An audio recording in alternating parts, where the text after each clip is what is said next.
Good evening and welcome to tonight's Lithgow City Council meeting of the 23rd of May 2022. I would like to acknowledge the traditional custodians of this land we're on here today and pay my respect to those past, present and emerging. Declaration of webcasting. I inform all those in attendance at this meeting that the meeting is being webcast and that those in the attendance should refrain from making any defamatory remarks concerning any person, councillor or employee, and refrain from discussing those matters subject to closed council proceedings as indicated in clause 14.1 of the Code of Meeting Practice. Any apologies tonight?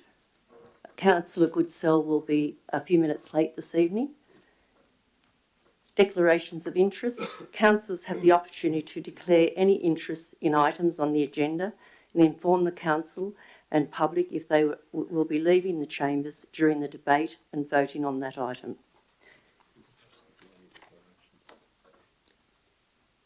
Any declarations of interest this evening? Thank you. Confirmation of the minutes of the last council meeting, please. Could I have Move that, thank you. Thank you, Councillor O'Connor. Have a seconder, please. I'll second that. Thank you, Councillor Bryce. All those in favour say aye. Aye. Thank you. Commemorations and announcements. On behalf of the Lithgow City Council, I would like to express sincere sympathy and condolences to families who have lost loved ones since the last council meeting. Oh, sorry, Mayor Statham, if I could please, if that's okay, I just quickly want to mention Norman Ford as well. He was an ex-council worker. I know that you've mentioned everybody, but I just want to specifically make mention of Norman Ford, who did actually work for council a while back, and he was a Portland resident, and you both know, I and you both knew him. And I also want to congratulate Andrew G on his re-election to federal parliament. Thanks, Mayor. Thank you, Councillor Coleman. Yes, a very sad loss of Norman Ford from Portland and our sympathy to their family. Public forum? Madam Mayor, before we go into public forum, I have a question, which is, are you going to apologise for the comments you made at the council meeting last month in relation to comments made by Councillor McGee about Peter Watson 2LT? Councillor McGee, to his credits, did withdraw the comments, but you did not. And I remind you that what you said was, I would have to agree with that, that's Councillor McGee's comments. I'm sorry for that, is what occurred. Councillor Goodsell then asked, how do I call a point of order on the Mayor? And Mayor Statham replied, no, I have proof of that. Thank you, Councillor Goodsell. And Mr Watson knows. Later, after an interjection, can I ask why the camera's not, thank you. And later, after an interjection from the public gallery, you further said, I will not discuss what has happened between Mr Watson and council. It is not the right place. I'm going to ask Councillor McGee, I am not going to ask Councillor McGee to withdraw what he said. I now ask you to apologise to Mr Watson or clearly state that you have no intention of doing so. No worries at all, Councillor Leslie. I apologise profusely. Thank you. Public forum, thank you this evening. Mayor, we have one person who's registered to speak, Martin Smith.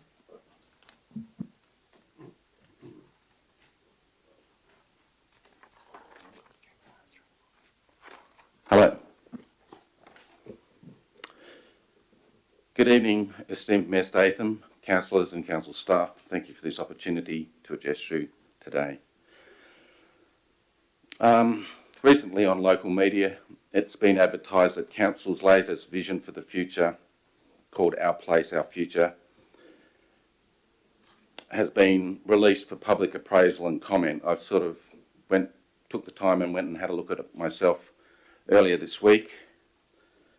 It identifies projects that council proposed to do in the next year, and it was outlining where the finances for these projects were going to come. It also had a longer vision.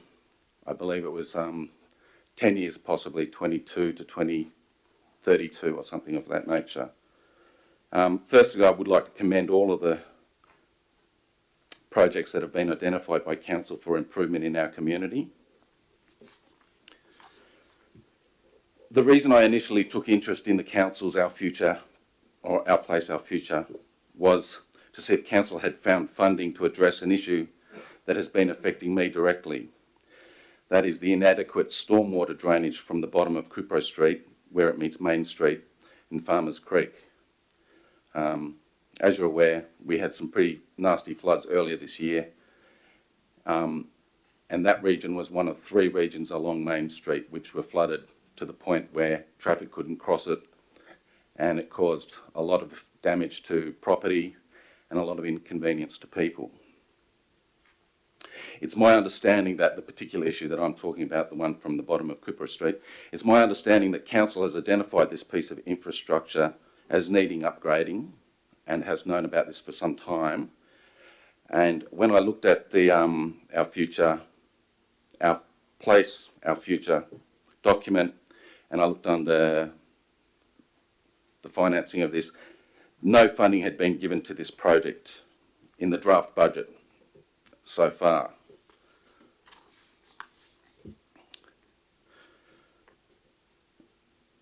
I would like, ideally, that council do find some funding to do this. I've just sort of come up with just a little overview that I've sort of come, because I live there. There's a train line that has been built parallel to Main Street, and this effectively acts like a dam, restricting the natural drainage of surface stormwater for a large part of the southeast corner of Lithgow City. Now, the water would have, before this train line was ever built, the water would have just naturally moved down to the creek. There would be no flooding events. There might be flooding events in creeks as the creek swelled, but this damming of the water wouldn't have occurred. So it's important that, I might be cutting my own throat here, but this problem isn't one of a natural disaster. It's actually one of poorly designed human... Excuse me, Mr Smith. Councillor Coleman has moved an extension. Could I have a seconder, please? Thank you, Councillor Marnie. Continue. Thank you, Mr Smith. Thank you very much. The storm event, I guess you can identify as a natural disaster, but it's very likely that if the train line hadn't been built, that this water would have moved down to the creek as it naturally would have, and probably as it naturally has been doing for thousands of years. But this train line effectively is a dam. Now, I think council has a very, very strong argument to go to state government and say, this piece of infrastructure is their responsibility, and when they built it, they never built the necessary drainage. So they put the train line in. Everybody else in New South Wales has benefited from the train line. It's been great for business, it's been great for the economy, but for those poor people who had houses on the other side of it, it hasn't been good. So I think it needs to be addressed. It's not a problem of a natural disaster. This is a problem that's been made by man. And in hindsight, it should have been done better. And I just wish to point this out to council so that you can use this as an argument to get some money for the funding, because you haven't found funding for this project, as far as I'm aware. And I think it's urgent that funding is found to fix it up. I've spoken to locals who've been there for 80 years, and the same problem has been happening year in, year out. And at my particular spot where I am, it floods on average, say 2 to 3 times a year, to the point where it restricts traffic. So, and every time that happens, I'm straight on the phone and I'm ringing up the police, because I don't want the trucks driving through and the 4-wheel drives driving through, because what it does is it creates a wake and a wash, and that water then comes up and ingresses into the properties even worse, or it ingresses and when it wouldn't. So anyway, thank you for listening to me. Thank you, Mr Smith. Certainly council staff and the General Manager and I will take that on board.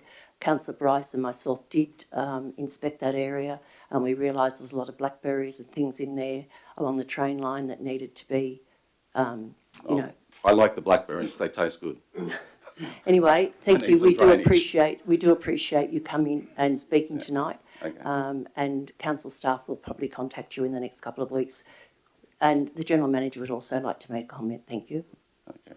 Thank you, Mayor, and thanks for those words, and again putting a spotlight on this issue which we have identified as a problem area.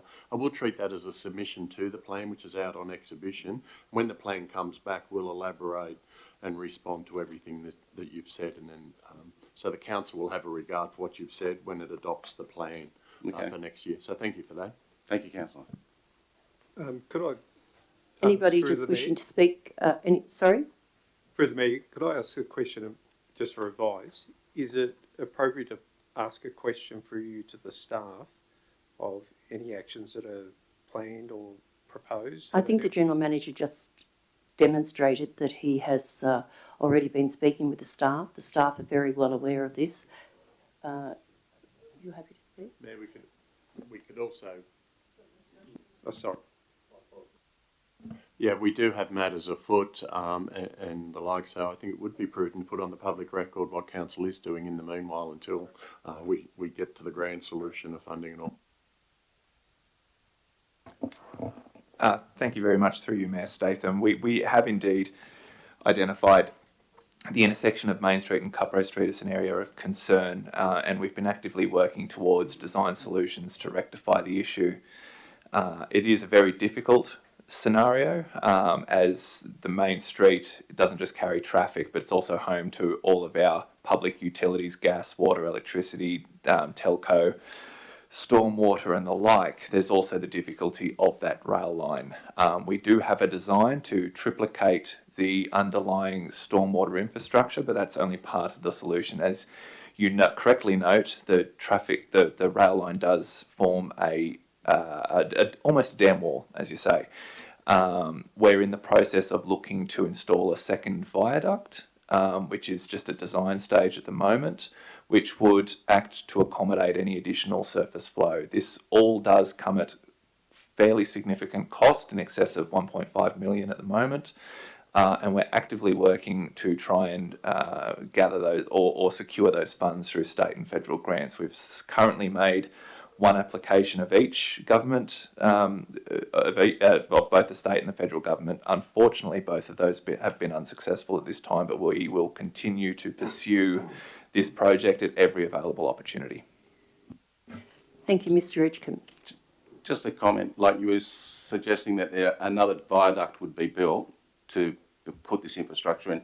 Would that also accommodate foot traffic to be able to go down to the swimming pool and the likes?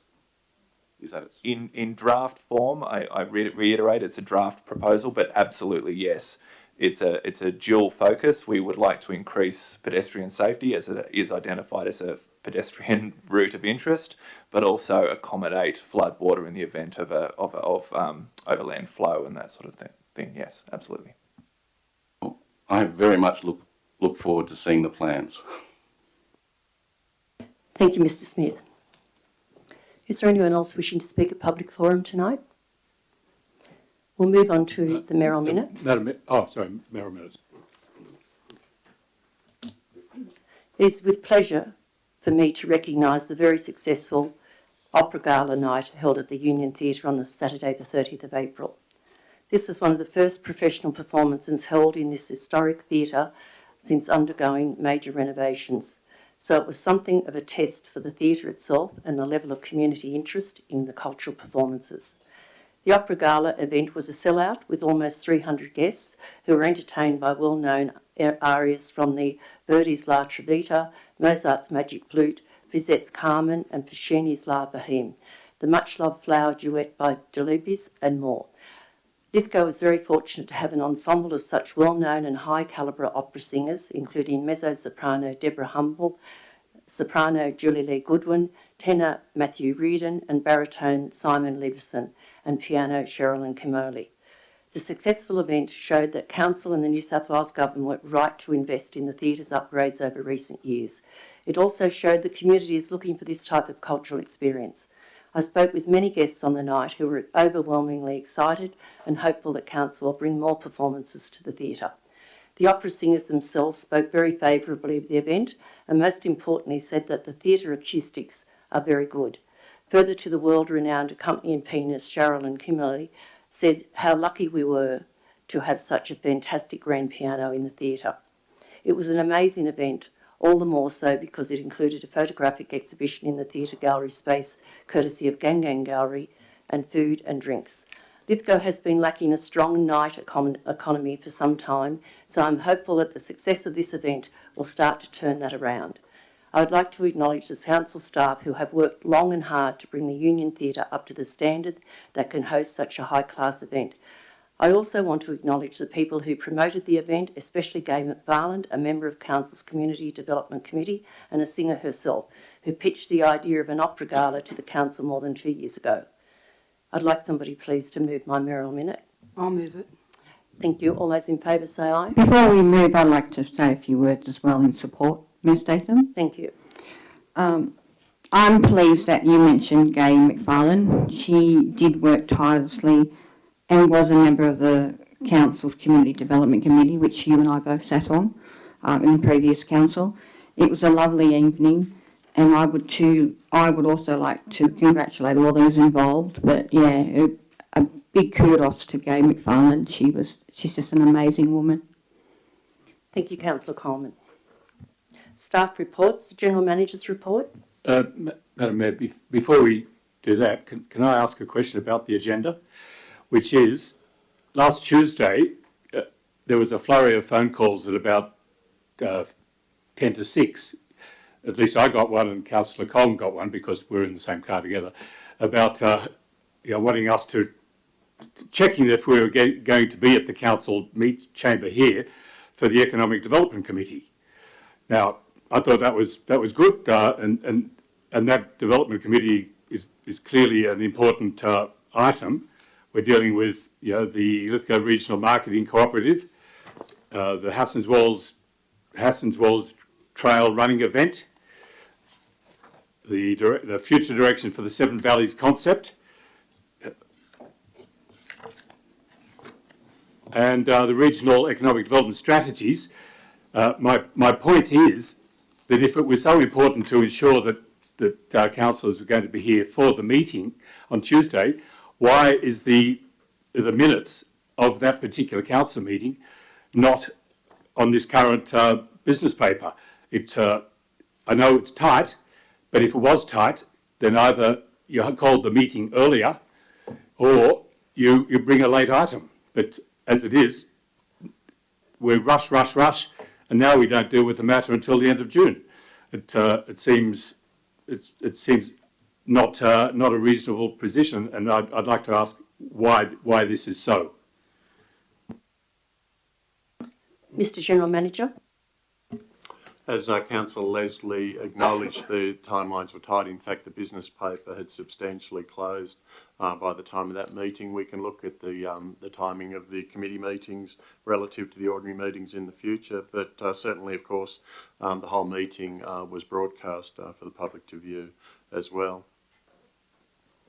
But Thank you, nothing Mr. can be General done Manager. until the minutes are endorsed by the council.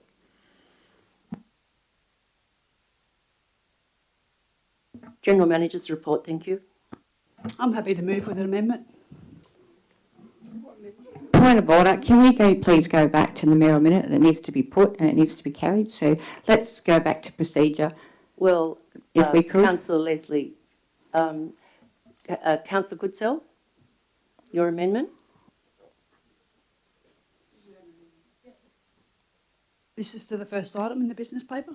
No. Sorry. No. She didn't. Could I have a mover, please, for the Merrill Minute? Not a mover, could I have a seconder? Thank you. Thank you, Councillor Marnie. All those in favour say aye. Aye. Against? Thank you.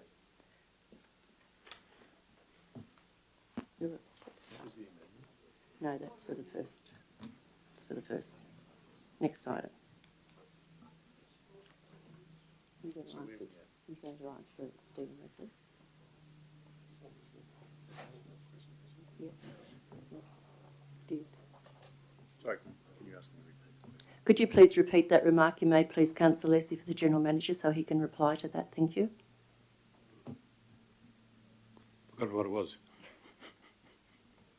All right, we'll move on then.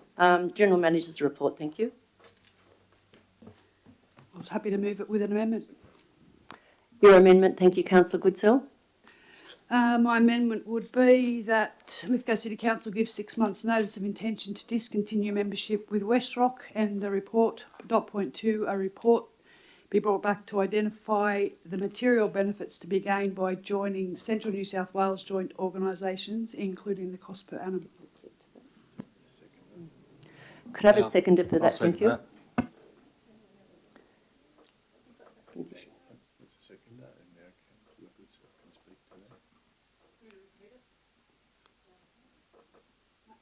Mayor, may I repeat that, sorry? Yes, thank you. So it's that Lithgow City Council gives 6 months' notice of intention to discontinue membership with West Rock. Dot point 2, a report be brought back identifying the material benefits to be gained by joining Central New South Wales joint organisation, including the costs per annum. Could I have a seconder for that? Oh, you've got a seconder, Councillor McGee, thank you. Councillor Goodsell, would you like to speak to that? Thank you. Yes, I would. So clearly we sit in the middle between urban and rural. And in fact, we don't need to be part of any joint organisation. The General Manager's identified that we're receiving nothing of any material benefit. And consider joining Central New South Wales would be a good idea, but we also need to see that we'll be getting material benefit out of that. The annual report that they provided from West Rock was very, I thought, shallow.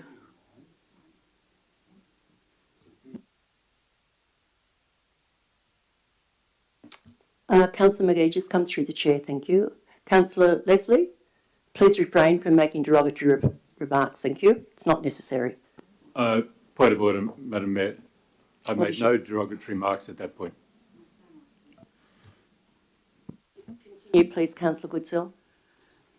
So I think if the General Manager brings a report back, we can clearly see whether we're going to get bang for buck. $46,000 a year is a lot of money, and then we can either consider that we don't join a joint organisation, either or. Thank you, Councillor Goodsell. Anybody else wishing to speak for or against that? Councillor McGee? Yes, I think it's been a dubious membership for the West Rock thing from everything that I've seen in emails and things like that. So I totally support Councillor Goodsell's motion. Anybody else wishing to speak? I will, Mayor Statham, if I could. Yes, Councillor Comp. I actually support Councillor Goodsell's notice of motion. I actually attended the recent meeting. I felt we were there for 3 hours and I couldn't see any benefit to Lithgow at all. I actually support you in this matter. It was very city-centric and it was quite frustrating that Lithgow wasn't mentioned much in that meeting. I think that a report coming back about the joint organisations is a good idea, and I support that as well. We should look at other alternatives. Maybe we could look at Mudgee as well. You know, we are an area that sits in between the Blue Mountains, the Central West and Mudgee, so I think it's a great notice of motion and I support it. Anyone else wishing to speak tonight? Councillor Goodwin? Yeah, Mayor Statham, over the COVID period, being with West Rock, we didn't really see much bang for our buck. However, over that COVID period in West Rock, they run in Central New South Wales joint organisation. They run a very good tourism campaign, which if we were part of, we would have been involved. But because we weren't part of, we weren't involved in that, and it's still going to this day. So hopefully, we can support this motion and move on. Thank you, Councillor Goodwin. Anyone else wishing to speak? Councillor Goodsell, right of reply. Just a brief comment, Mayor, please. Councillor Marnie. I'm not completely convinced. I'm not also convinced of the merits of staying with West Rock. Lithgow finds itself in a funny position that it's not seen by the outer metropolitan and I'm not sure it's completely seen by the Central West. It tends to be left in isolation at times. I don't know, and I haven't spoken to Councillor Coleman, whether in fact other joint council organisations like Oberon and Mudgee may in fact be a more effective way of coming together. I'm happy to receive more information on it, but I'm not really seeing a compelling case for either party at this stage from what I've seen happen in Lithgow over the last 20 odd years. Thank you, Councillor Marnie. Anyone else wishing to speak? Councillor Goodsell, right of reply. So I'll put the amendment. All those in favour of the amendment? The amendment now becomes the motion. All those in favour of the motion? Unanimous. Councillor Leslie, did you? Yes. Unanimous. Thank you, councillors. No. If I voted against it, it can't be unanimous. Councillor Leslie voted against that. Thank you. 9.2, Economic Development and Environmental Reports. Have somebody please move this report. Happy to. Thank you, Councillor Bryce. Thank you, Councillor Goodsell. Councillor Bryce? Oh, I didn't hear that. Councillor Goodsell? Oh, there's not too much to this one. It's just noting the calling in of a development application. Thank you, Councillor Goodsell. Councillor Bryce? Yeah, it's just the calling in of some exploration holes that are going to happen, that they've asked to happen, and there's nothing that exciting about some holes. Thank you, Councillor Bryce. Anybody else wishing to speak for or against? Councillor Marnie? I'll speak briefly on it. My reason for calling this in was there's significant community interest. I think it's important that we maintain our trust with our community in our decision making, and also give community members an opportunity to come and talk to the council as part of the decision making process. So the point of order. All right, I'll wait on that. This is about drilling geotechnical holes. Councillor Bryce, would you just come through the chair and make a point of order? That's okay. Sorry, Mayor. This is about just drilling some holes. Point of order, and then I'll just judge whether or not it's...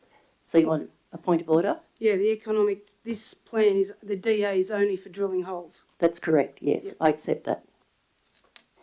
I'm not quite sure what the point of order was, but I appreciate that the DA involves drilling holes. It also involves issues around Aboriginal sites. It involves a number of elements to the DA. That's not what I'm currently talking to. I'm talking about process. I'm talking about transparency and accountability. And I'm talking about the community having trust in our decisions.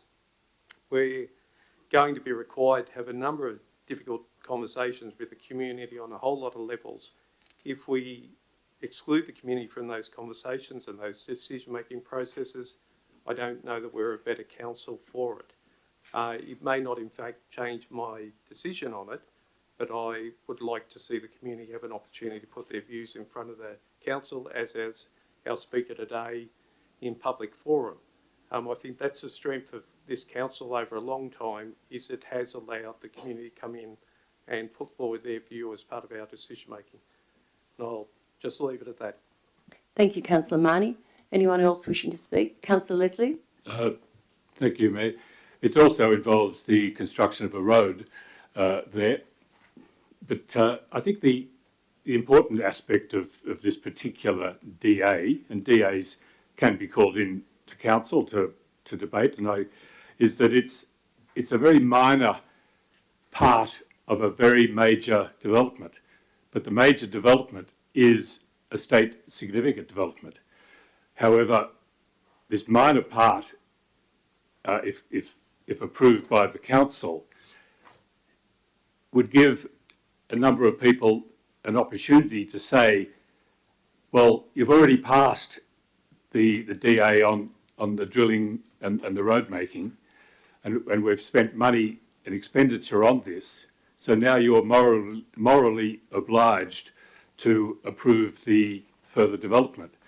Now, I don't accept that particular argument, but by calling it in, we at least put that argument out front, and so that the decision whether to approve or not approve is made by the councillors, and of course then councillors are responsible to their community and ultimately at an election, which is the precise reason why I called it in, so that the matter could be dealt with, the small part could be dealt with before the major part is dealt with by the state government.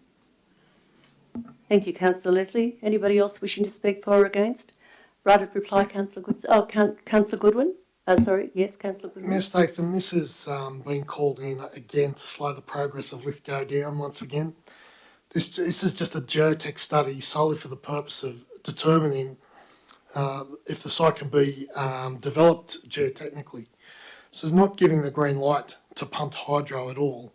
It's allowing for the next inevitable stage of the process to continue to get to a stage where an environmental impact statement can occur with community consultation.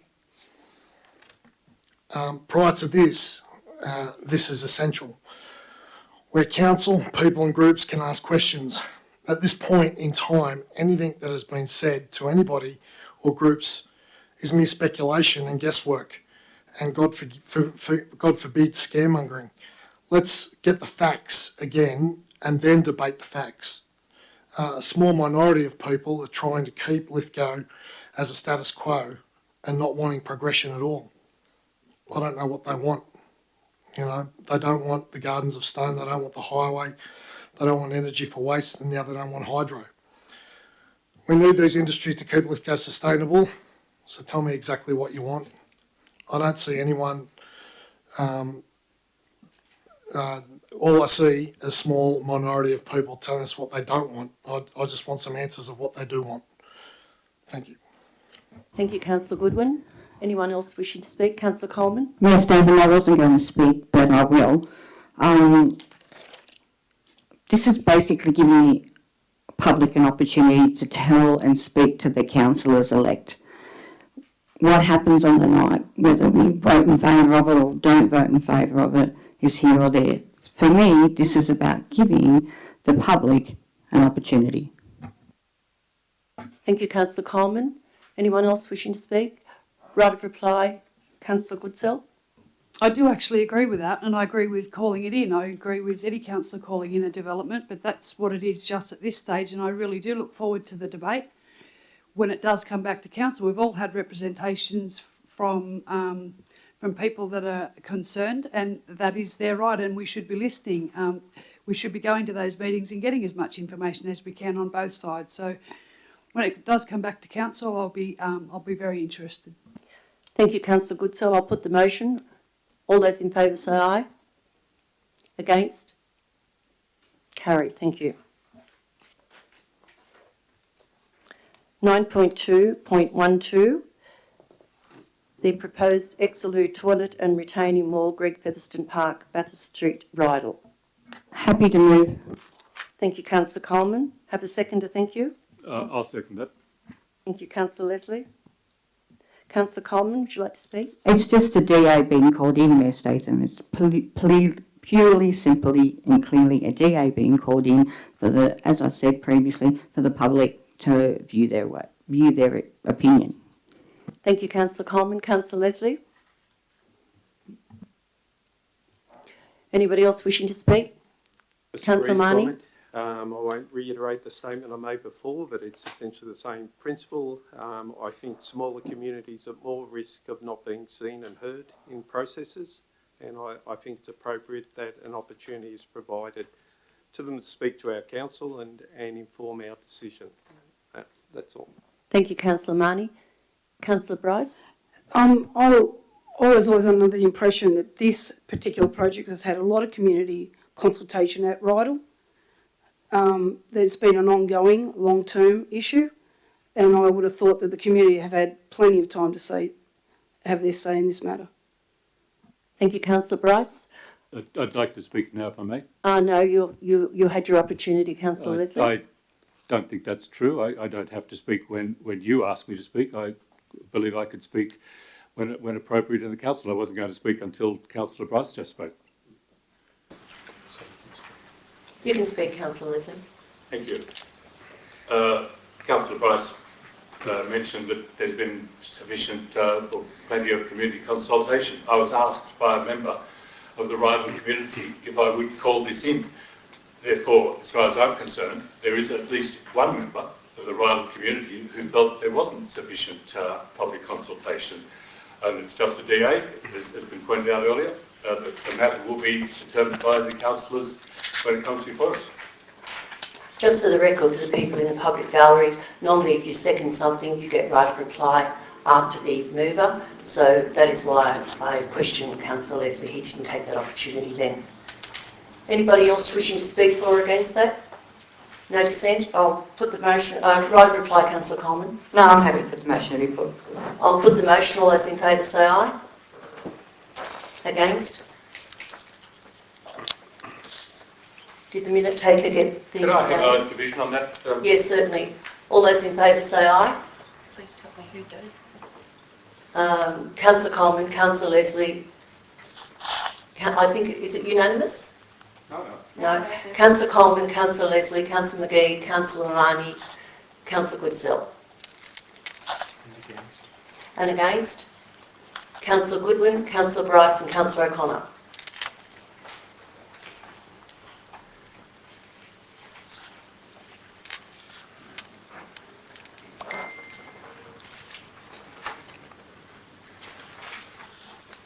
Moving on to the Economic Development and Environmental General Reports, Lithgow Area Women's Shed. Happy to move. Happy to second. Thank you, Councillor Coleman and Councillor Goodsell. Councillor Coleman, would you like to speak to that, please? Yes, thank you, Mayor Statham. Look, I think this is a great opportunity for the Women's Shed. I support the Lithgow Women's Shed as much as I possibly can. If we can find an area, and it looks like this is what we're doing, providing in-principle support, to use part of Tony Lichetti's showground to construct multi-purpose facilities, then that's great. I think, great opportunity for them, a great way to, use some of the showground if we can. Who wrote the report? I'd like to congratulate them. So, Mr. Ekstrom and Mr. Muir, whoever it was, the General Manager, whoever, they deserve congratulations for that. Lawrence Stevens, I believe. Oh, okay, great. Then please put my congratulations to him. Thank you. It's up the top, Sandra. Thank you. Councillor Goodsell. Thank you, Ms. Statham. I think it's really exciting, but to me it's a little concerning as well. I want to congratulate the Women's Shed on their on receiving the grant for a new facility for their organisation. And while it will be exciting when it's complete, I'm concerned they're stretched for time. It's going to be completed by 2024, and as it stands from this report and get some feedback from Mr. Muir, this is where the location where the women think is preferable, where they'd like to see it situated. It means a plan of management that would have to be done by staff, notification and consultation with the groups that are currently using the facility, and a bigger, longer, stretched out proposed category change from park to general and Crown lands, which could take a significant amount of time, and then even after that lengthy process they may not approve the change, meanwhile the clock is ticking.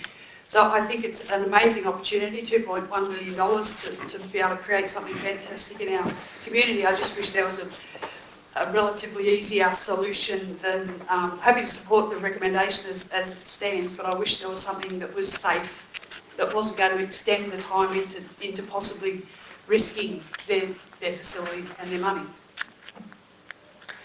Thank you, Councillor Goodsell. Anybody else wishing to speak for or against? I'll put the motion. All those in favour say. Councillor Marnie, you might have to just put your hand up a little bit quicker, please, if that's okay. Just fast off the that. Look, I won't reiterate what Councillor Goodsell said. I think you carried that really well as far as some of the challenges.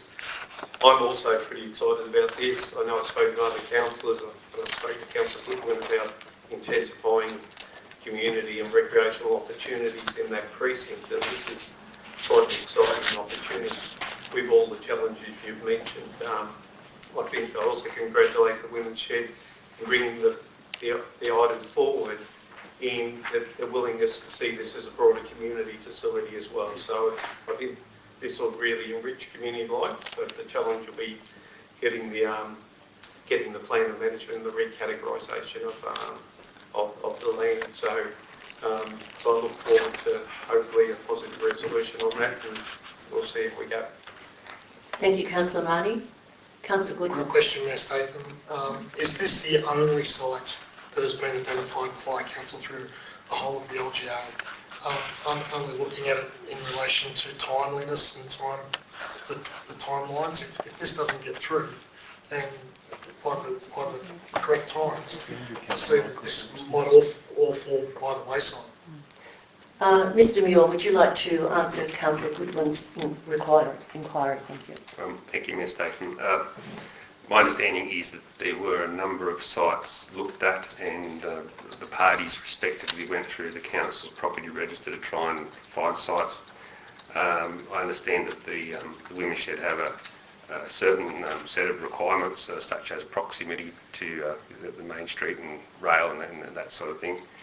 And this is the one which they would firmly like to take forward. I understand some of the other sites which were looked at were Endeavour Park, some sites in Colebrook Street, Marjorie Jackson Oval, some land at Great Western Highway, Marangaroo, but they didn't meet the requirements. Thank you, Mr Muir. Have you, Councillor Goodwin? Yeah, if this falls through, does that mean the end of that grant? If it doesn't meet the timelines? Mr Muir? I don't think I can answer that question. I think that's a matter we probably have to consult with the Women's Shed people on, and how that sits with their grant. Thank you, Mr Muir. Anyone else wishing to speak? Councillor Coleman, right of reply? I'm happy for the motion to be put. I'll put the motion. All those in favour say aye. It's unanimous. Thank you.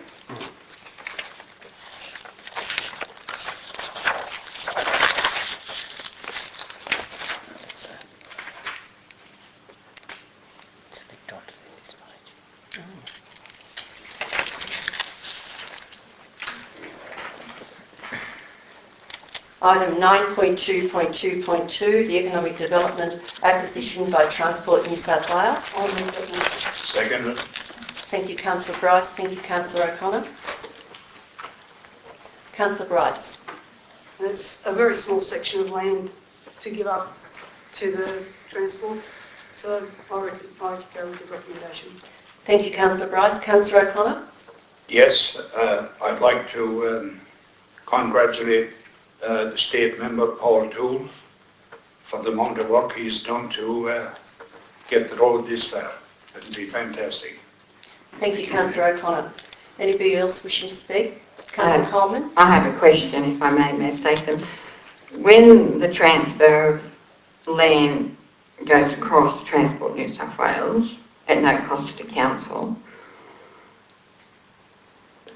is there any cost benefit to us? Like so my understanding is we're transferring land to the state government. Is that right? Is that how I read it? So does that mean then we have some savings because that land would no longer be our responsibility? Or are they paying us?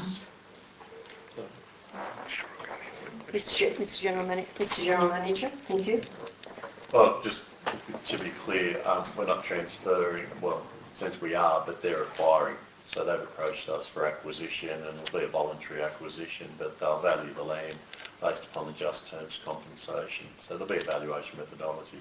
It's only 36 square metres, so we're not expecting any significant payment.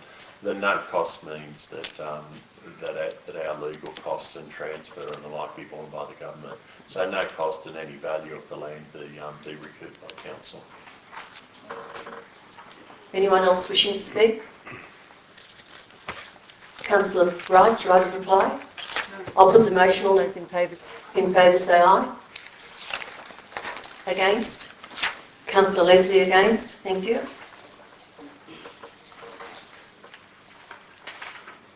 (9.2.2.3) the Economic Development Funding Agreement, Streets as Shared Spaces. Happy to move. Thank you. Councillor Goodsell. Councillor Goodsell, would you like to speak to that? Councillor Goodman, thank you for being seconded. Councillor Goodsell. I think this is really exciting for our Main Street, and well done to that team that's applied for that part of that shared spaces grant. I've got a lot of questions. I'm happy to endorse the exemption and tendering requirements. May I ask some questions?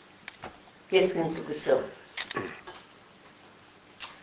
The application script shared spaces was successful. How much did we get? My understanding is if council accepts the funding agreement, which is contingent on this carrying tonight, because there are some issues we have to address in terms of time frame, I believe it's $319,000. Okay, so or in the vicinity thereof. Yeah. So fully funded by the government. If in the financial implications in the report, it states the council will be responsible for recurrent maintenance. Have we got any idea on that? I couldn't really answer that one, but It's okay. I'll just keep going. So, if that maintenance does go ahead, it's to be funded by the city centre special rate. Can I ask what that is? Mr Gurney. Through you, Madam Mayor, that's the CBD parking special rate. We put together a program of works for that, for the special rate each financial year, so it would be able to be funded from within that pool of money. That's what I thought it was, but I thought we were staving that because car parks were complete, we were putting it towards the revitalisation, so this is obviously part of the revitalisation now. my understanding is actually this was something, and Jonathan might be able to help me here, this was actually something which was alluded with one of the stages of the revitalisation works and wasn't able to be funded. So on that basis, that'd probably be correct. Sorry, one more. In the attachment from Silver Bullet, it states the amount of quotes don't include council heritage fees, traffic management and structural engineering. Is that right? And if so, where are we going to pay that from? I'd probably just have to go back to the first question. I'd probably have to get some clarification on the exact size of the grant, but my understanding is that everything will be funded from the grant. It says in the report that it excludes, this quote excludes the following: council, heritage fees, traffic management and structural engineering. Anyway, that was just some questions, but I'm happy with it. Thank you, Councillor Goodsell. Councillor Goodwin. As stated, I think this is a perfect project. I've been advocating for lighting down the streets since I was elected to council through the Council Initiative Program. I proposed lighting from McDonald's to Queen Elizabeth Park and into the old liquid amber trees with the ability to change colours and for festivals, for promotion days, etc. I propose that Queen Elizabeth Park become the centrepiece of lighting in our district year round, with a lighting show that would surpass all others. This would draw people from all areas and make it a place where people want to visit and activate the bottom end of Main Street, and make it a safer place for all. Cook Street Plaza Precinct will do this with this development, and I only hope that the business and the business chambers get on board and embrace this development so that Main Street can become a destination of its own right. Thank you, Councillor Goodwin. Anybody else wishing to speak on this? Councillor Marnie? Just a quick one. I won't reiterate some of the statements made before. Again, but overarching, I think it's a great idea, and it'd be great to invest more money in a Cook Street Plaza. I just need a bit of guidance on the exemption we're providing. I'm not clear in the statement how this meets that exemption. Mr. Muir? It relates to, if I go back to the extenuating circumstances, and the extenuating circumstances are the specialist expertise in lighting to undertake the project, which means this particular party has such high level of specialisation. That's where the recommendation stems from. There is an aside issue that the funding authority wants the works to be completed by September, which makes a time frame also part of it. We still might have to negotiate with the funding authority because there are some delays caused by some of the things happening in China at the moment to source the actual materials. Okay. so I appreciate its specialisation that we're looking for that exemption on, so thank you. Thank you, Councillor Marnie. Thank you, Mr Muir. Anyone else wishing to speak? Councillor Leslie? Thank you, Ms. Statham.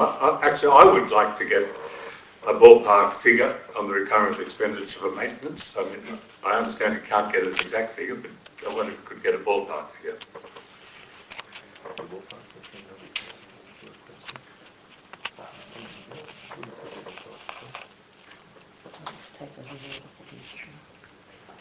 Going electricity mainly. Mr Edgecombe. Yeah, we can take this on notice and provide a more distinct number, but generally for these types of projects we would provision about 5%, so roughly $15,000. However, like I said, we would look further into the detail of the matter and refer this by memo to the council. Thank you, Mr Edgecombe. Anyone else wishing to speak? Councillor Goodsell, right of reply. I'll put the motion. All those in favour say aye. Unanimous, thank you. 9.3, Infrastructure Services Report, Road Renaming, section of Carolyn Avenue, Barnfells. I'll move this. Thank you, Councillor Bryce. Have a seconder, thank you. Councillor McGee. Councillor Bryce. I'll go with the recommendation. Thank you, Councillor Bryce. Councillor McGee. Yeah, I've been in a place where mail gets misplaced and sent to the wrong mailboxes, so yeah, it seems pretty straightforward. Thank you, Councillor McGee. Councillor Bryce? Anybody else wishing to speak? I'll put the motion. Councillor, all those in favour say aye. Against? Unanimous, thank you.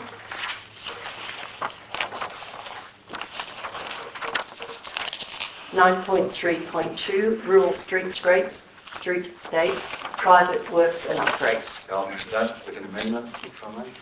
Thank you, Councillor McGee. A seconder, thank you. You need to get a seconder, so I'll just, you actually say your amendment first and then see if Councillor Marnie would accept that.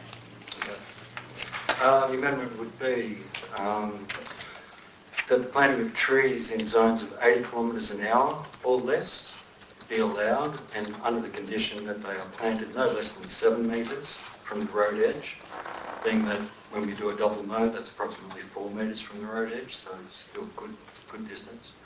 So a minimum of no less than 7 metres from the road edge and no less than 10 metres apart for the trees, just to prevent overplanting in the areas.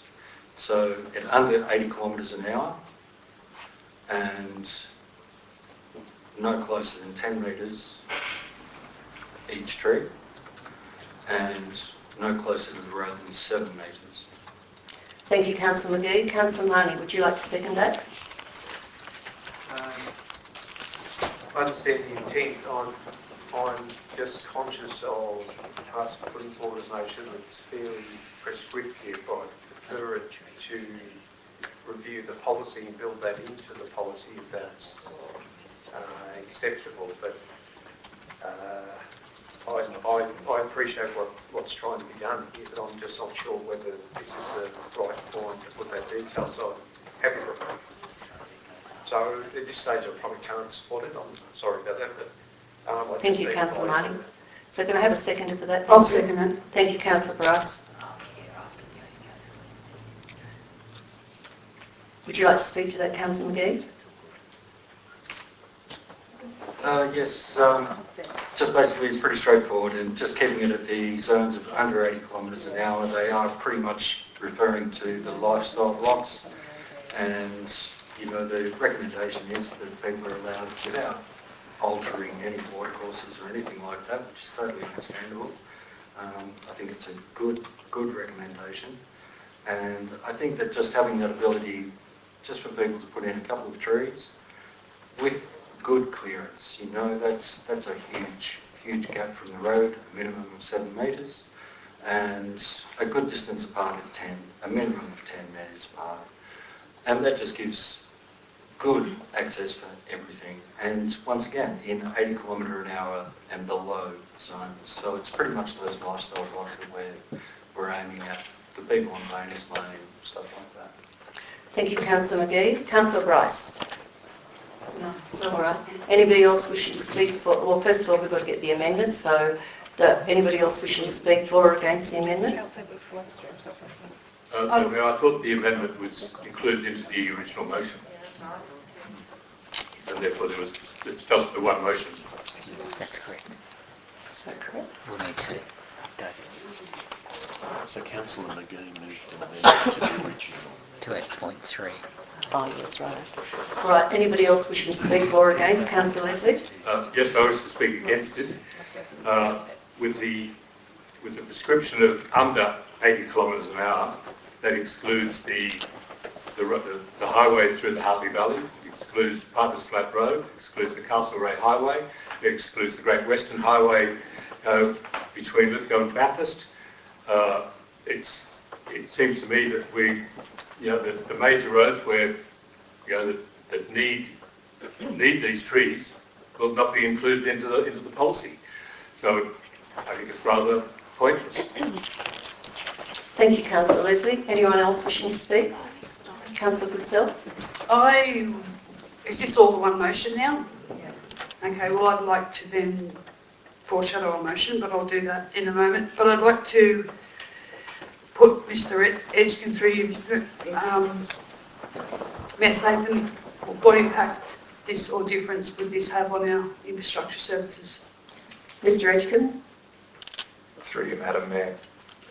I feel that it's actually a reasonable compromise. It would require that we do some additional whippersnipping to get around well-planted verges and trees, similar that we would do around any street sign or post, but I wouldn't foresee any significant increases in resourcing. They would be minor in nature. Thank you, Mr. Edgecombe. Anybody else wishing to speak? Right of reply, Councillor McGee?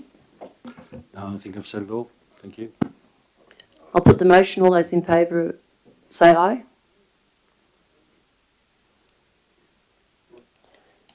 Thank you. Against? Councillor Leslie and Councillor Goodsell? Thank you. A point of order, Madam Mayor. The code of meeting practice that was carried at the recent council meeting is that people vote for it or against it, and it's carried on the voices. There is no requirement under the code of meeting practice to actually name councillors who have chosen to vote against it. If they wish to have their names recorded or their names read out, then of course they can ask for it. But the policy of actually naming councillors, as you did just then, is contrary to the current council's code of meeting practice. I have been asked by the minute taker on several occasions for me to say the names so it's clear for her. She's by herself tonight. Thank you. My point, Madam Mayor, is that there's no necessity to advise the minute taker, because the minute taker has no reason to include the people who are voting for or against in the minutes. Thank you, Councillor Leslie. Item 9.3.3, Lithgow Roads Renewal Rain Event Damage. Somebody please move this recommendation. Councillor Marnie. A seconder, thank you. Councillor McGee. Councillor Marnie. Thanks after the report and also I'm already getting feedback from people in the Hartley. I realise work is happening very difficult. Sorry. My apologies. Just thanks to the staff. Just mentioning I'm getting thanks from people in the Hartley. I know there's been some work done in very difficult weather conditions, but the contractors and staff are pushing on, which is very much appreciated.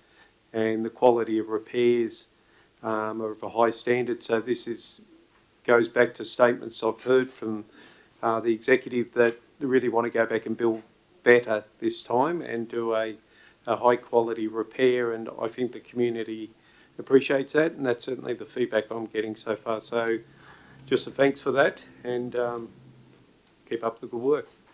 Thank you, Councillor Marnie. Councillor McGee. All very positive and just good to hear. Congratulations. Thank you, Councillor McGee. Anybody else wishing to speak for or against that? Councillor Goodsell? It says in the financial implications, sorry, going to the report again, but it says that our budget approved is to be confirmed with Resilience New South Wales. Are we accepting tendering without knowing what money we've got? Mr Gritcham. Through you, Mayor Statham. Very, very good question. At this stage we are, but that is the way that the natural disaster recovery arrangements work. Once an eligible LGA is declared as natural disaster affected, which Lithgow has been for the March 2022 event, that then we remain in close contact with Transport for New South Wales regarding the estimated and actual quantum of damage, and those are reported and claimed back on an ongoing basis, whether it be monthly, quarterly, or what have you. So under the natural disaster recovery arrangements, as long as the expenditure is acceptable and applicable under the guidelines, then it is covered in its entirety, minus a short, almost like a buffer at the start, which is about $140,000 which council needs to foot, and then the entire remainder is qualified expenditure. Okay, so all of the work under this program has been reviewed by Resilience New South Wales and approved, and we continue to liaise with them and engage with them on an ongoing basis to make sure that our expenditure qualifies. Thank you, Mr Edgecombe.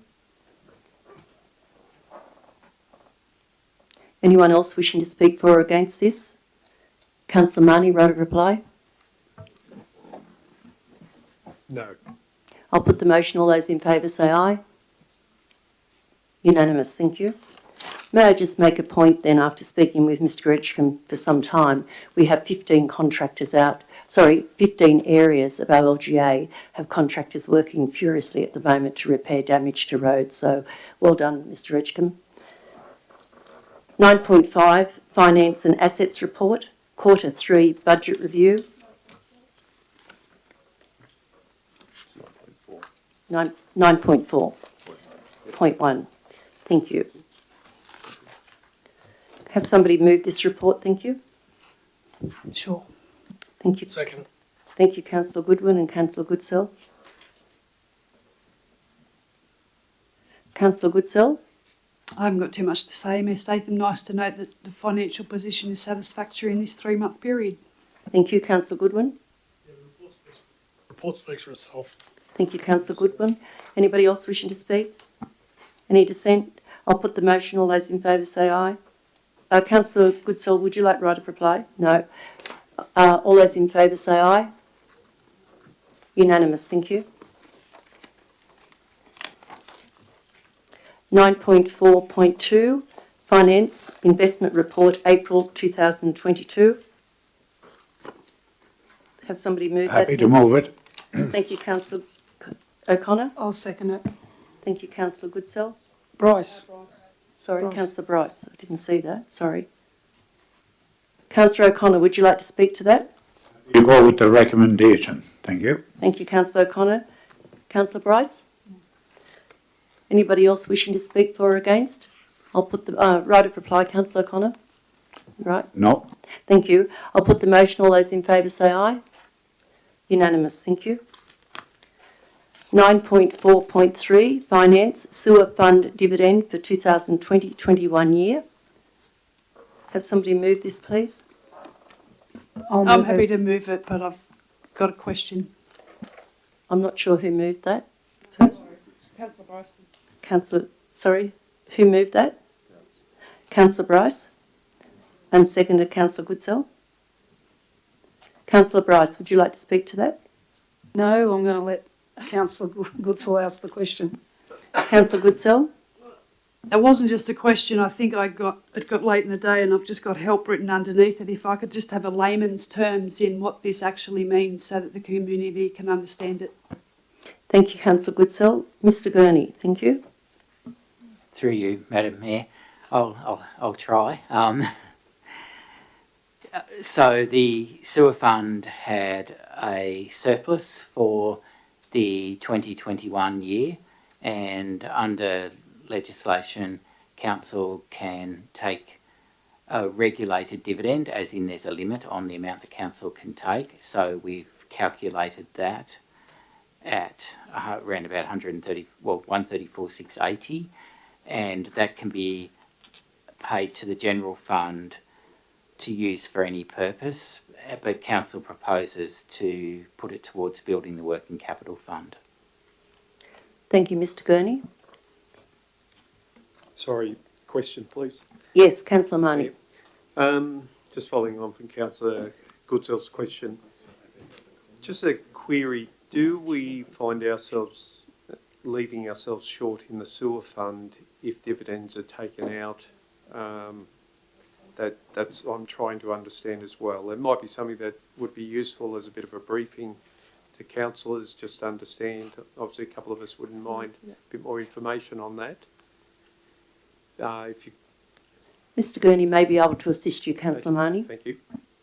The sewer reserve has a substantial amount in it, which is held for future infrastructure projects, so it has no impact that we've assessed, or will have no impact on the sewer fund reserve. We're not proposing to take a dividend from the water fund, which does need to be rebuilt, but the sewer fund has sufficient in it for future needs. Thank you, Mr Gurney. You happy with that, Councillor Marnie? Yes, thank you, Mayor. Thank you. Anybody else wishing to speak for or against? Councillor Leslie?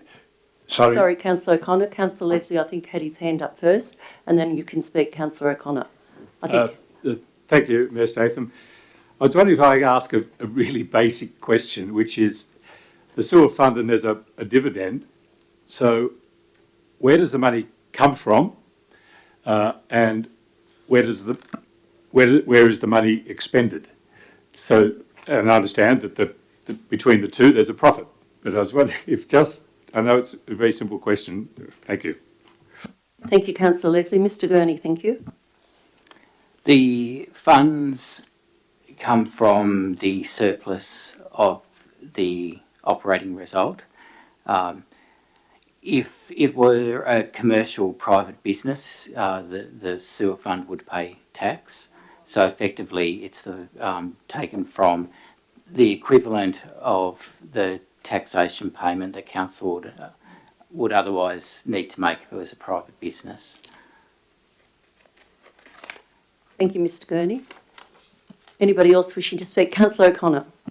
Yes, if there's that money is surplus, wouldn't it be better to check where the water is coming into the sewer from the storm water all over town, even if we had to hire contractors or whatever, and see every storm water, every sewerage pit when it rains down along Farmers Creek is spilling over, so it'd be a good idea to spend some of that money, in my view, to check it out. Thank you. Thank you, Councillor O'Connor. Mr Trapp, thank you. Through you, Mayor. We have in the next year's budget some projects regarding that, so smoke testing for illegal connections and sewer or stormwater infiltration into the sewerage. So that's all been accounted for, as well as some sewer relining throughout the LGA, and those will be ongoing programs. So we've still accounted for those. This surplus has been found through a lot of operational savings that we've been able to have in the sewer fund, through some good efficiencies that we found in operations. Mr Gurney would like to add to that, thank you. The proposed dividend is 50% of the surplus of the sewer fund, so another roughly $135,000 goes to the sewer fund for future infrastructure projects, and that includes capital renewal projects. So there still is half of the surplus that does go to future projects. Well done, Mr Trapp. Thank you, Mr Gurney. Anybody else wishing to speak for or against that? Councillor Bryce, right of reply? No, I'll put the motion. All those in favour say aye. Unanimous. Thank you. 9.4.4, Lithgow Arick Independent Member Appointment. Could I have somebody move that, please? I like to move it, but I would like to make an amendment to it. Councillor Coleman, what is your amendment? So, in the recommendation, it states that the council set the remuneration, for a certain amount. Which one? Oh, sorry. Yeah, I would just like to move the recommendation as it is, so I'll take that back. Happy to second. Getting ahead of myself. Sorry, Mayor Statham. That's all right. Thank you, Councillor Goodsell. Councillor Coleman, would you like to speak to that? No, I think it's pretty straightforward. Thank you. Councillor Goodsell? Anybody else wishing to speak? I'll put the motion. All those in favour say aye. Aye. Thank you. 9.4.5, Local Government Remuneration Tribunal Determination 2022. Thank you. Move it. I'd like Thank you, to do an amendment. Councillor O'Connor. Councillor O'Connor was in first. Have a seconder, please, Councillor O'Connor. Have a seconder. Thank you, Councillor McGee. Go back to Councillor O'Connor. Yep, I think we should go with the 2% as recommended. That's all I got to say. Well, you need to confirm that the seconder is actually moving that the fees be set at a 2% increase. So, Councillor McGee, are you happy for the fees to be set as recommended, 2% increase? If that is what the recommendation is, it just says the remuneration for councillors. So, Councillor O'Connor is moving that. Yes, but Councillor. He just needs to confirm if he agrees with the motion. Yes. You agree with the motion, Councillor McGee? Yes, thank you. So that's a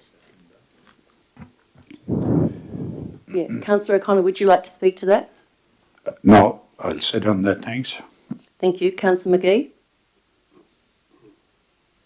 so are we moving for a 2% increase, as Councillor O'Connor said, or just as is recommended here? General Manager will speak to that. Thank you. So it's my understanding that Councillor O'Connor has advanced a motion which is an alternate to that in the report, and that is that the council set the fees at a 2% increase from the existing fees, and that's spelled out on page 37. And Councillor McGee, you're being asked if you're seconding Councillor O'Connor's motion.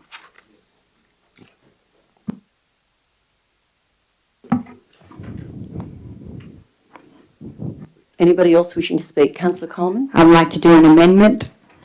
Yes, Councillor Coleman, your amendment? So the motion that Councillor O'Connor has moved is what's in. Has he moved so the recommendation, when has he actually moved? Because the recommendation I wanted to move is the recommendation in the report that's on bottom page 37. That's what he's moved, Councillor Coleman. The figures don't say that on the screen. It says 11,340 for councillors, and with the 2% it's actually 11,567.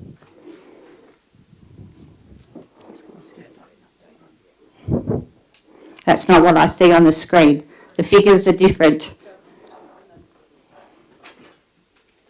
Our minute taker tonight is by herself, so please be patient. She's doing her very best.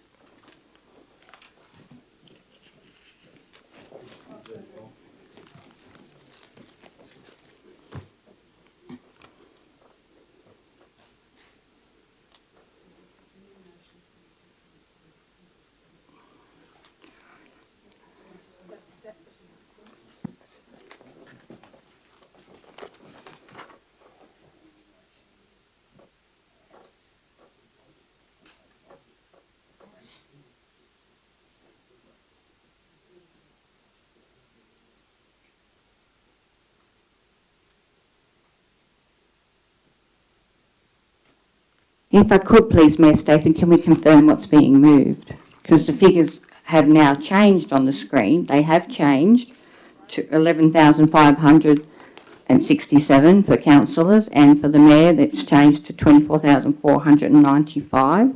So is that what's being moved? That is correct, Councillor Coleman. And so that includes the 2%? Yes. That is correct, Councillor Coleman. So you don't wish to have an amendment now? No, because it wasn't clear on the screen, Mayor Right, Statham. thank you, thank you. Anyone else wishing to speak? Councillor Marnie? Just a question. What's our staff award increase this coming financial year? Mr Edgecombe? Oh, Mr Gurney, perhaps. Through you, Madam Mayor. The award increase for the final year of this award, the 2020 award, is 2.5%. All right, I'm comfortable with that. Yep. Anyone else wishing to speak? Councillor Leslie? Thank you, Mayor Statham. I'd like to foreshadow a motion, not an amendment to this one, but a foreshadowed a motion. Would you like me to read at this stage? Yes, thank you. My foreshadowed motion is that Lithgow Council write to the Minister for Local Government and place this as an agenda item for the next LG NSW conference, requesting that all councillors and mayors throughout the state be paid the same remuneration, and that remuneration be set by the local government tribunal.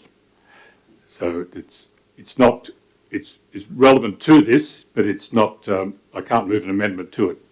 So I'd like to foreshadow this motion. Thank you, Councillor Leslie. Anyone else wishing to speak for or against that? Councillor O'Connor, right of reply.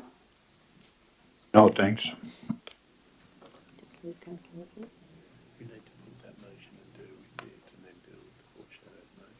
So I'll put this motion first, thank you. All those in favour of the first motion? Unanimous. Councillor Leslie, I'll put your motion. All those in favour of Councillor Leslie's motion? Sorry, yes. You need a second to Councillor Leslie. Thank you. I'll read it again. That Lithgow Council write to the Minister for Local Government and to place this as an agenda item for the next LGNSW conference, requesting that all councillors and mayors throughout the state be paid the same remuneration, and that remuneration be set by the Local Government Remuneration Tribunal. Got a second? Happy to second. Thank you, Councillor Coleman. So, speaking to it, all councillors and mayors have the same responsibility, and that is to serve their communities. That responsibility is the same whether you're a councillor in Lithgow, Oberon, Mudgee, or whether you are in Liverpool or Parramatta. The population of the LGA is irrelevant. The larger councils have larger administrations, but the workload on councillors is relatively even. And where it's not even, the larger councils, where it's not even, you will find that regional councils do greater work. Your average Sydney council does not have unmade roads, does not have dams or any water or sewage responsibilities, does not have cemeteries, and does not have the tyranny of distance. Yes, they have more DAs, but those DAs are handled by staff and rarely make it to a council meeting, any more than DAs would make it to a council meeting in regional areas. And the average Sydney council has council meetings that are shorter than those in regional New South Wales. And I can attest this from personal experience. Not only are Sydney councils all paid far more, and they, in almost all instances, vote themselves the maximum remuneration available. They can do that because they're not worried about public comment. Regional councils like Lithgow, of course, are conscious of the impost on our ratepayers and generally opt for a lower remuneration. We've done that just now. We've done exactly that now. Check out the figures of what we could ask for and what we have asked for. It's, they're vastly different. What I'm asking for here is that we take politics out of this decision and leave it with the tribunal. I'm aware that this could be a burden on ratepayers, in which case the financial assistance grants payable to each council should be adjusted to compensate those regional councils. Thank you, Councillor Leslie. Councillor Coleman. No, I think Councillor Leslie said it in a nutshell. Thank you, Councillor Coleman. Councillor Leslie, you're happy for me to put the motion? I'll speak to it. Oh, Councillor Marnie. I'm going to support it and possibly seem like I'm opposing at the same time, but I just want to make a couple of comments. Looking at the work that rural councillors do, I look at the work the mayor does. It's significant. It's not small, and to keep up our contact with our communities is a 7-day option a lot of the time. So I completely support the equity of work. I think rural councils actually potentially work harder than some of the metropolitan councils. I just can't convince myself that we've got the capacity to pay the rates that are being paid in metropolitan councils. That's my concern. I think we've got significant financial pressures, so I would find it difficult to support a significant increase. But I do want to acknowledge the work that's been done by this current council, but previous councillors over the years for relatively low returns. So that's all. Thank you, Councillor Marnie. Anybody else wishing to speak for or against this? Councillor Goodsell. I'd be terrified if they set if they were all lumped together and they set ours up. If we're all going to get the same remuneration and they put it up to 30 grand, we'd be under the pump. We wouldn't have the money to pay that. And although I do agree with Councillor Leslie, there's a lot more scrutiny on regional councillors. There's a lot more familiarity. There's a lot more. You're a bit of in big populations, you sort of don't have that a day-to-day knocking into residents where your expectations have to be met. But it's right. It's not equal. But I don't believe in changing it either. Anyone else wishing to speak? Councillor McGee. Yes, I think it's a much broader problem that I've heard described before in the actual distribution of the pie, as they call it. It seems to come down to population, and therefore we miss out. If we were to approach the tribunal on that matter and get that money first, then pay could be forthcoming, a reward, so to speak.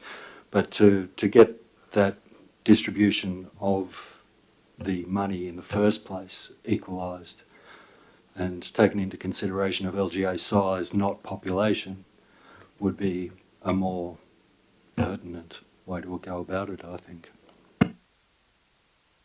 Thank you, Councillor McGee. Mr Gurney is going to address the councillors. Thank you. Through you, Madam Mayor, just a comment on the foreshadowed amendment. It would also require a legislative change to the Local Government Act. Section 239 of the Act states that the Remuneration Tribunal must at least once every 3 years, Part B, place each councillor mayoral office into one of the categories it has determined. Thank you, Mr Gurney. Right of reply, Councillor Leslie. Thank you, Mayor Statham. Yes, I'm very much aware of the concerns that Councillor Goodsell expressed, which is why in my initial comments I stated that where this happens, it should be advised to the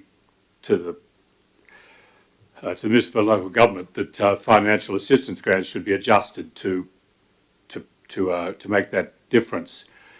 I'm also aware that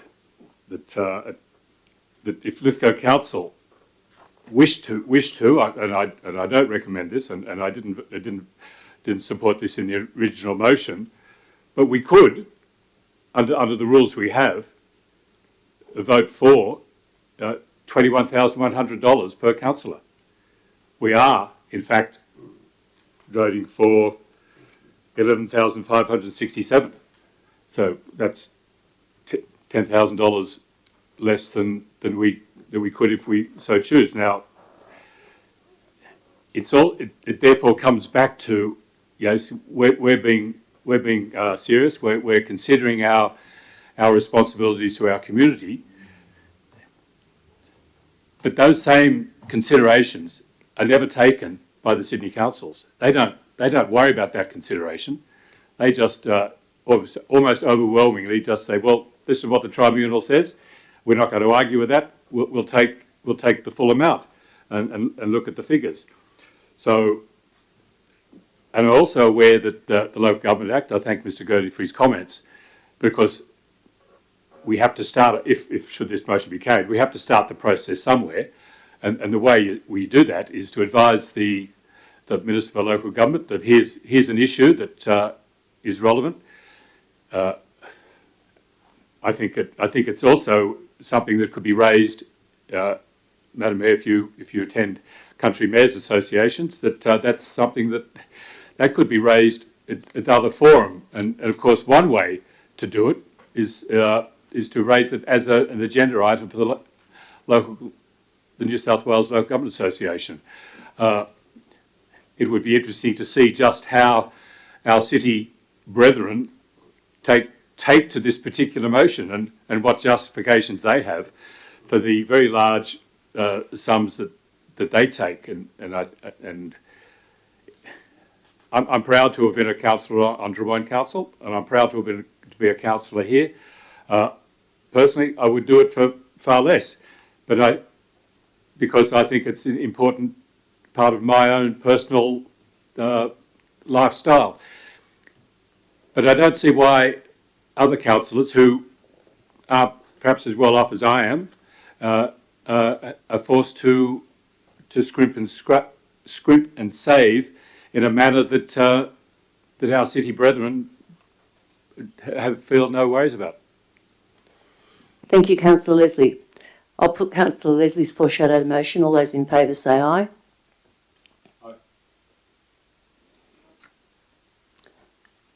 That is lost, Councillor Leslie. Thank you. 9.5, Policies and Governance. Happy to move that. Thank you, Councillor O'Connor. I'll second it. Thank you, Councillor Bryce. Councillor O'Connor, would you like to speak to that? Yes, it makes perfect sense that if somebody is here, they get a chance to tender straight away, not wait for 12 months. Thank you, Councillor O'Connor. Councillor Bryce? The same. Thank you, Councillor Bryce. Anybody else wishing to speak for or against? Councillor Marnie. I'll just speak to it briefly. Obviously, this has been an issue that's been pretty close to my heart. I've worked with small businesses, procuring small business and large businesses for about 25 years. Watched small businesses grow in local government areas and provide important services and extension of services to council. I appreciate that the council, I hope it's supporting this. It provides an opportunity for us to see our local businesses very active in our service delivery. We note what's happened at Lake Pillins, which was the rebuild was delivered by a local business, which excites me. I know that the rebuild in the Blue Mountains is being largely led by a local business as far as tourism infrastructure. They're the exciting forward-facing jobs that we have here shaping up in our community.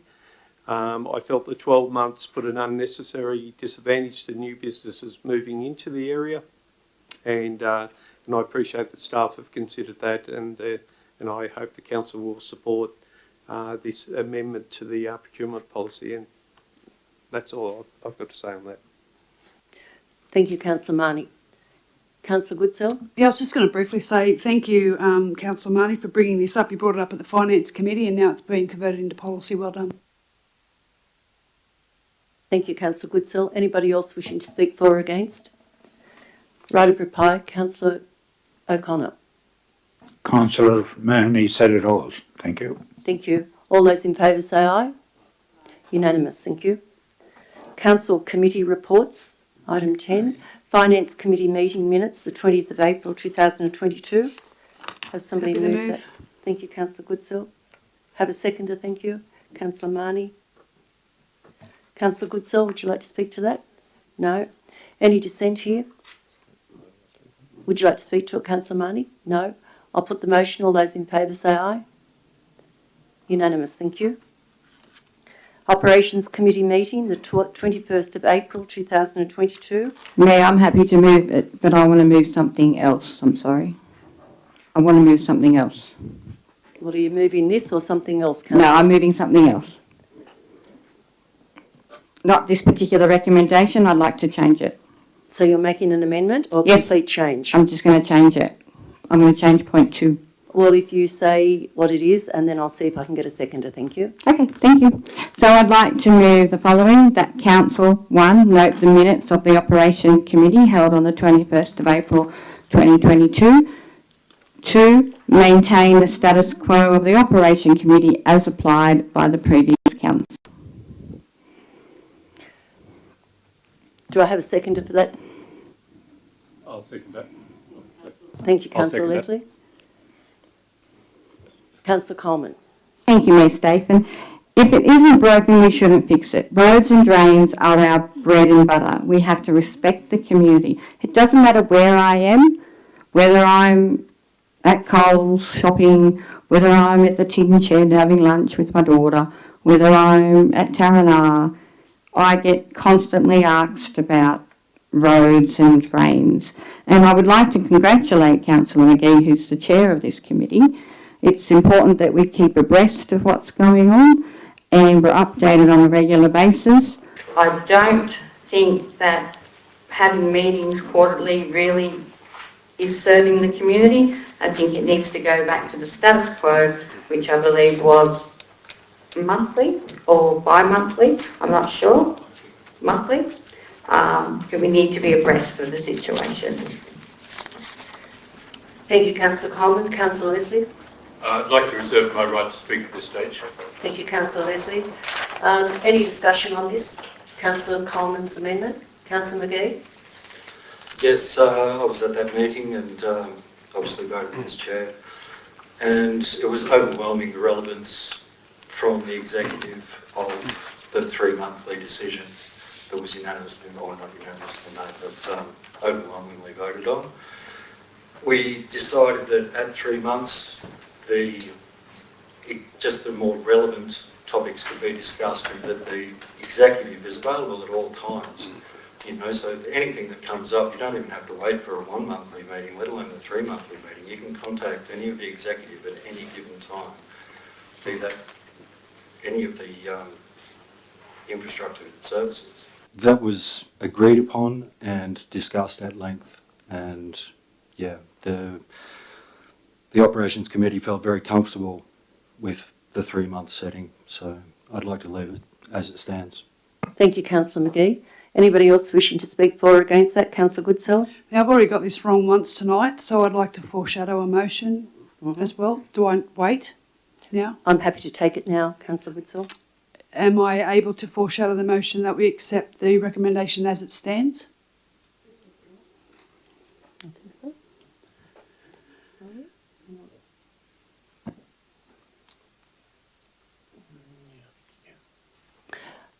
Yes, I've been advised that you can. So would you like to move that way, Councillor Goodsell? I would. If you can get a seconder, thank you. Second that. Thank you, Councillor O'Connor. Councillor Goodsell, right of reply then? No, wait a minute.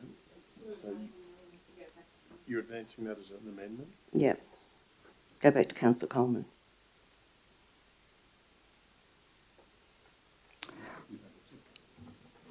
I don't accept that as an amendment, so my understanding is that's foreshadow, but this motion has to be voted on first. Councillor Coleman, yes. Would you like a right of reply? Is there anybody else wishing to speak before I put the motion? Councillor Marnie? Sorry, we have Councillor Leslie? a very simple motion at the moment. Councillor Coleman has moved a motion and Councillor Goodsell has moved an amendment. Councillor Coleman has moved a motion basically to remove the items in 6.1 on page 43, and Councillor Goodsell has moved an amendment to reincorporate those items.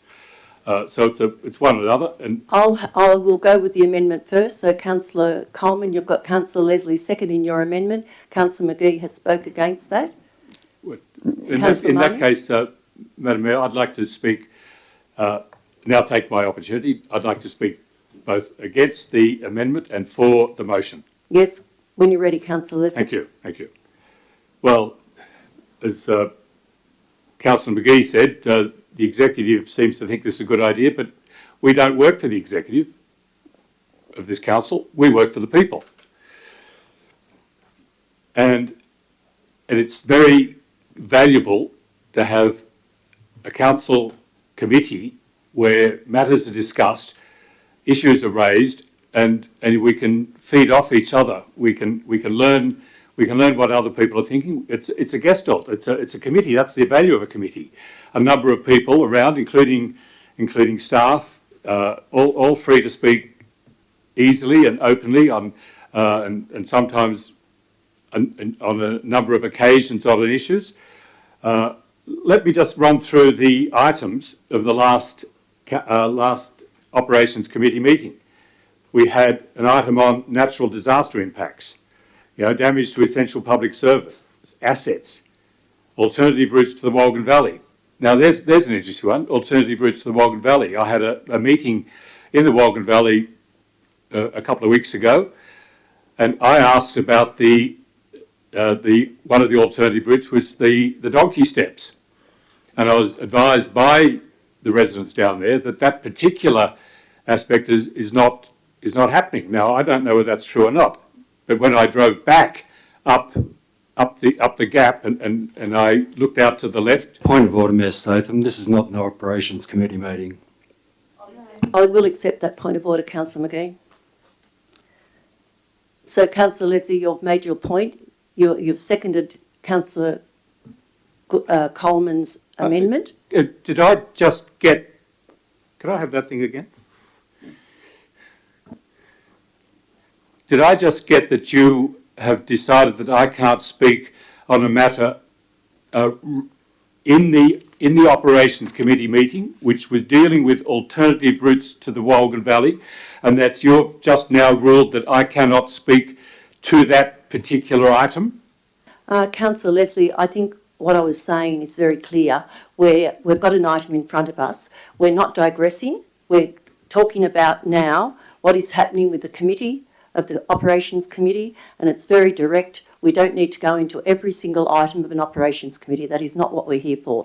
We're here at the moment to either approve the recommendation, approve the amendment, or get a result. We don't need to talk about every single item in your experience, because we'd be here as we would if any councillor brought this up all night. We need to get a result, and the result is very clear either way. I do not mind, but I will be fair, and I don't think we need to digress to any meeting that you've been at regarding that. We all get complaints every day of our lives, and I'm very happy to take them, and you should be too if we're a councillor. So that's your ruling that I cannot... Speaking. No, I didn't say that. You're very, very happy for you to continue speaking, but we don't need to have on point form different matters to do with this. We need to keep on track. Thank you, Councillor Leslie, but you're very, very happy for you to keep speaking. Right. Thank you, Madam Mayor. I think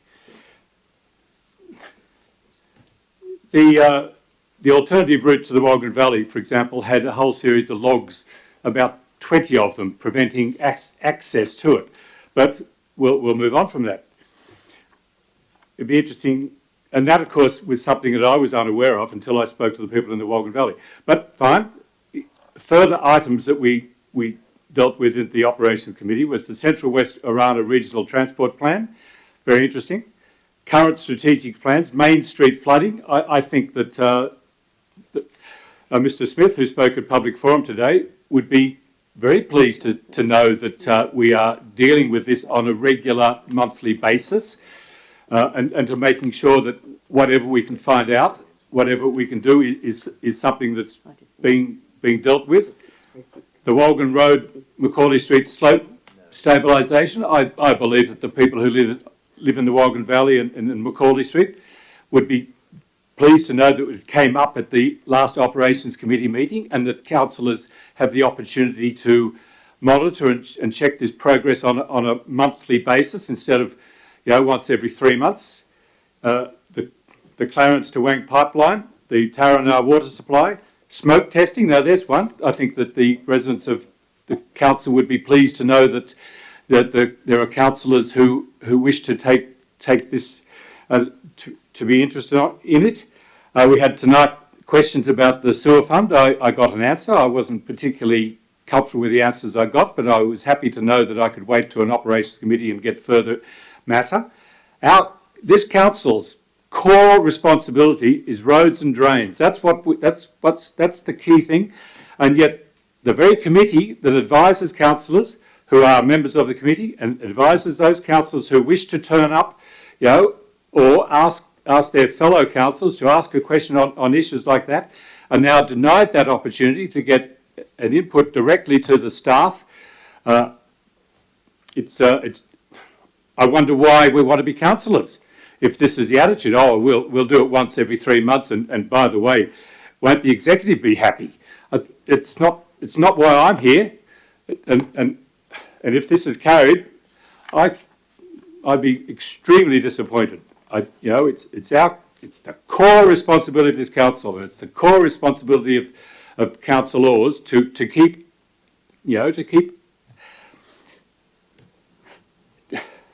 I can't. I'm just flabbergasted by the fact that some councillors, think this is so unimportant that we only need to meet every 3 months. Thank you, Councillor Leslie. Anybody else wishing to speak? Councillor Marnie? Just briefly to this issue, I see all of the committee work we do is really important, but I see two core committees that I'm involved with as needing this level of attention. The Finance Committee, and for me the Operations Committee, is another one. I recognise the administrative burden that goes on with running committees, but there is such significant operational challenges in front of us. They are at the centrepiece of most of our community concerns, and I actually support Councillor Leslie in his thinking behind why he sees it as being an essential committee that has a regular frequency. My apologies, I wasn't at the last Operations Committee, but the subject matter that's been covered in it is very significant. Thank you, Councillor Marnie.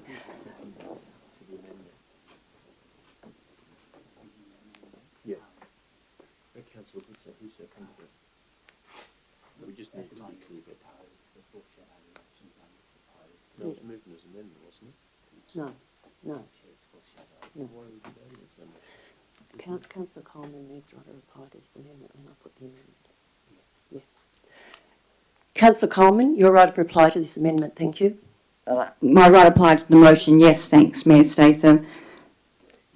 Roads and drains, it is our core business. We need to be meeting monthly. I'm not even on the Operations Committee, however, I think it is absolutely crucial to keep updated in regards to our core business.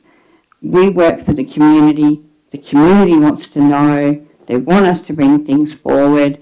It's absolutely imperative that this committee meets monthly. Yeah, look, I'm just flabbergasted that they would even think of going to quarterly. We need to be meeting on this meeting. We need to be meeting monthly. We need to be updated regularly. Thank you, Councillor Coleman. I'll put the motion. All those in favour of the motion? Didn't we move an amendment? Haven't we already moved? Moved an amendment. You need a second for the amendment. The amendment should be debated first. The amendment was from Councillor Goodself. I'm not sure if there was a second. No, there wasn't for that. Just by way of clarification, it's my understanding we had a motion moved by Councillor Coleman, seconded Councillor Leslie. Initially, I think Councillor Goodsell was foreshadowing a motion, but then it was my understanding that during the course of that bouncing around the room, it became an amendment, an amended motion to the original. We just need to clarify who the seconder was to your amended motion. And which is Goodwin. And it's my understanding that we just had the debate on the amendment. It's my take on it. And therefore, with that debate exhausted, we return to the mover of the amendment to the final right of reply, and then put the motion, and we go from there. Goodness, that seems very complicated. It is always. So what is going to... So could I possibly ask Councillor Goodsell, please, to retract her foreshadowed motion until we've dealt with this amendment, or for Councillor Coleman's moving and seconding? It's an amendment. She moved an amendment. All right, Councillor Goodsell, you want to go back, your amendment is to go back to the original recommendation. Correct. Thank you. And I would like to talk to it. Wants to speak on that amendment before. I know. Yes, that's right. Is there anyone else wishing to speak on Councillor Goodsell's amendment? Councillor McGee. I'll speak to that amendment. Once again, just to reiterate that the executive are available at any time to be contacted regarding any matter, and if it is urgent, it shouldn't have to wait till the end of the month or a monthly meeting. It can be taken straight to them for instant action, and that was made perfectly clear. And if anything were to change in that sort of way of thinking and acting, then that would be a different story. But as it stands, I'm convinced that this is a very good way to go. Thank you, Councillor McGee. Anybody else wishing to speak? Right of reply, Councillor Goodsell. So this decision wasn't taken lightly by me. I was very invested in the operations committee last year, and I commend the staff, and I'm happy to go back to bi-monthly or monthly meetings if it seems as though the staff taking a more strategic direction, a high-level focus, and not being bogged down in detail on a monthly basis. If it doesn't work, we'll change it. But roads and drains, our core business. Finance, is it not our core business? How often does the finance committee meet? How often does economic development meet? Just as important. Yet we have live meetings with all councillors in attendance. Why is one more important than the other? Roads and drains are certainly not our core business, and I'd like the meetings and give the staff an opportunity to do the 3 monthly thing. Thank you, Councillor Goodsell. I'll put the amendment. All those in favour of the amendment? Carried. The amendment has been carried. The amendment now becomes... Madam Mayor, I'd like to have a division on that. No worries at all. Councillor McGee, for. Councillor O'Connor, Bryce, Goodsell and Goodwin for the motion. And myself. Thank you. Against, Councillor Marnie, Councillor Leslie and Councillor Coleman.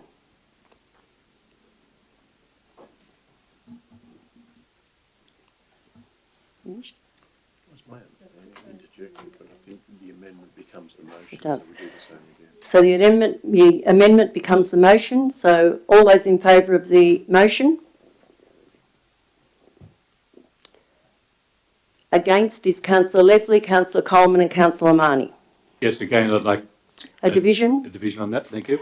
Thank you. So for the minute taker is Councillor McGee, Councillor O'Connor, Councillor Bryce, Councillor Goodsell, Councillor Goodwin and myself.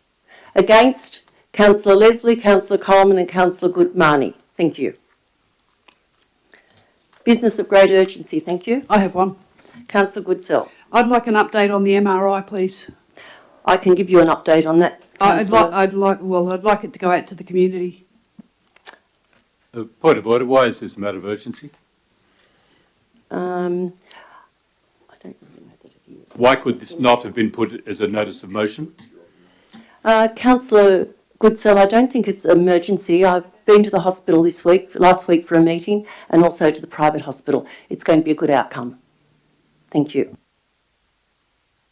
Anyone else wishing to speak matters of great urgency? Quite sure if this is a matter of great urgency, but I know that you and I have received representation from Linda and Steve McCullen about heavy diesel noise in Inch Street. I'm hoping that maybe the staff can come back to me on that issue.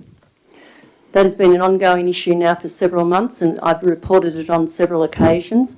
It's a very difficult situation for them and for council staff because the railway is involved.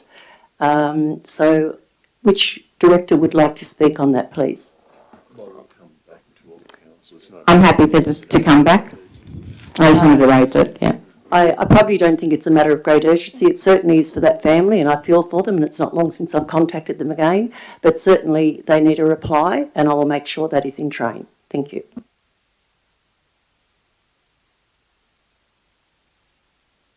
Thank you for the people in the public gallery that have joined us this evening. I hope you've got something out of what you've witnessed tonight. And thank you to all the councillors. Thank you. Would all councillors please remain in the chambers, please? Thank you.